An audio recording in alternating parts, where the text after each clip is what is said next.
started as an artist, and I was always around children, and in the process of raising my own children, started volunteering a lot. I ran art clubs in the summer for my community, and then pretty soon I was substitute teaching, so I was staying home with my kids till they got to kindergarten. And teachers started asking me to do art projects with the kids. And that morphed into them actually wanting to hire me as their art teacher at the school, which at the time that district didn't have the money to have an art teacher. So the PTO decided to pay me to come. And so I became their art teacher there in a very tiny school. We had to actually take 2 locker rooms and put them together to make an art room. We sat on the locker room benches and we were in there like sausages, all 18 kids on a bench, and we did art. So I kind of fell into it that way. The art of making felted items is ancient, probably as ancient as there have been sheep herders. People have made things out of wool.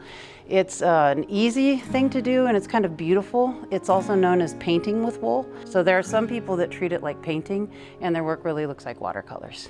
Other people do 3D things with it, and it's also a process of layering the different colors of wool, and it can be really fun because you can make anything from, it's incredibly versatile. You can go from a 3D object to a 2D kind of painting. Success for me with students, what I tell them is your job in here is to be better today than you were yesterday. You're your own measuring stick, and if you're putting your 110% into it, you're using your imagination to solve problems, then you're probably going to be successful in whatever you're doing. The skill sets you learn in art are definitely the ones you need in the workforce. Creativity, problem solving, the ability to sort of imagine your way out of something and come around something from different angles. Perseverance. There are a lot of skill sets in art that are extremely difficult, especially in the 2D realm, but also 3D, and you have to stick with it.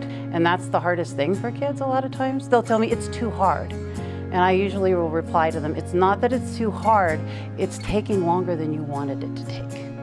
And it's not a push the button easy thing. And at the end of the semester, they usually tell me the #1 thing they've learned is how to work hard and keep going even when things look grim.